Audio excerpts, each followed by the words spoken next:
Good afternoon. This is what I taught your kids last week. This is in case you like to know.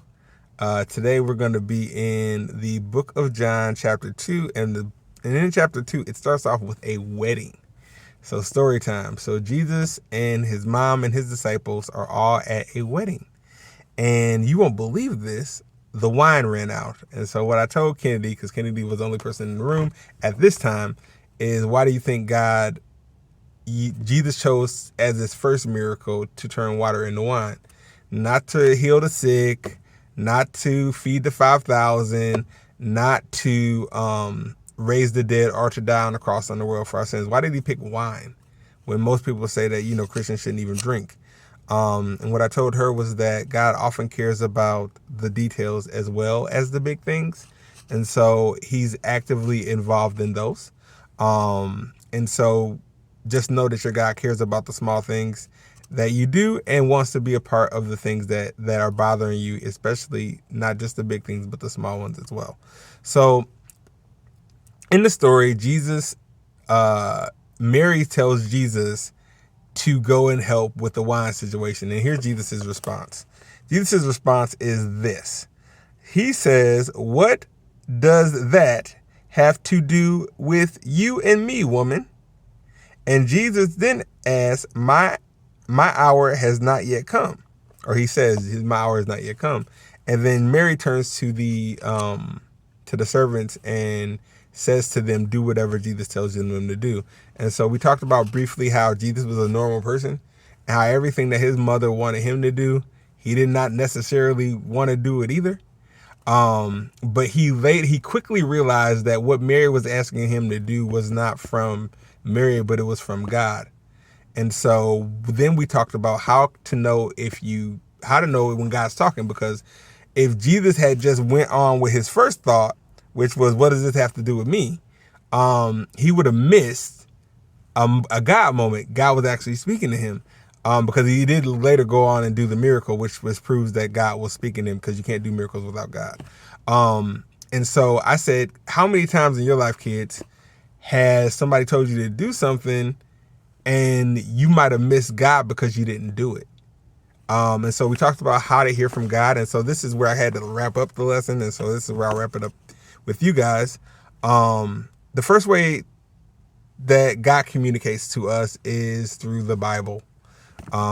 If you read the Bible, oftentimes you will find yourself in it, or you'll find that God will point out things that relate to you, even though these stories were written thousands of years before you were even born.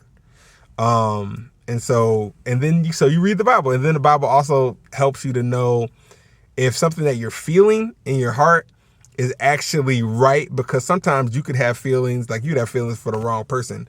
But the Bible will help you to say, hey, if this person isn't walking with God, I don't care what your feelings say, you probably don't need to be with them. And so the Bible will kind of give you a reference of how to check to know for sure when you're hearing from God, because sometimes it can be super subjective, which means that it can be super what you think and not necessarily what the book says. Second way to know is people. If you read the whole Bible, what you see is that God often uses people in his work.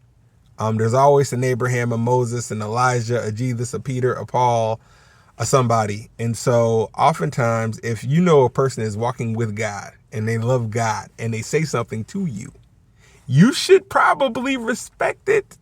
So if you guys have parents or whatever and they say something to you about the Lord, don't be so quick to dismiss, because you could be dismissing God and what that person is saying. The third way is through repetition. So if you read the Bible, Jesus says truly, truly, verily, verily, and the Bible often repeats itself. It repeats itself a lot.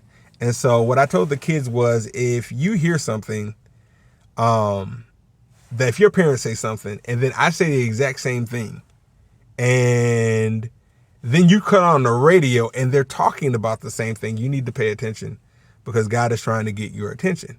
And so if you're hearing it from multiple places and nobody is talking to the other people, that might be God. And then the other way that the last way God speaks, and there could be more, but these are the four that I know, is through your circumstances.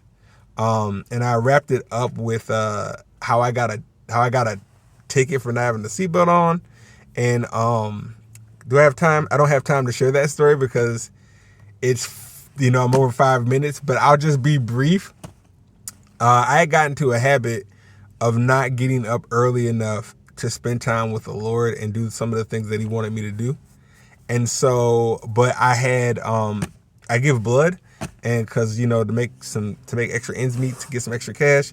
And that day I was running late, so I didn't spend time with God, but I was still trying to make it to give the blood. The whole point of it is I ended up leaving my phone at home, and I ended up rushing to try to get to work on time, even though I was late. And I ended up getting a ticket because I did not take the time to put on my seatbelt. And when I got that ticket, I was thinking about all the things that I had neglected that God wanted me to do. And then I knew from my circumstances that this was in relationship to me not doing what God told me to do. And of course, I'm doing better now. So God will speak through your circumstances if you won't listen any other ways. With that being said, this is In Case You'd Like to Know. Now you know. Have a great week.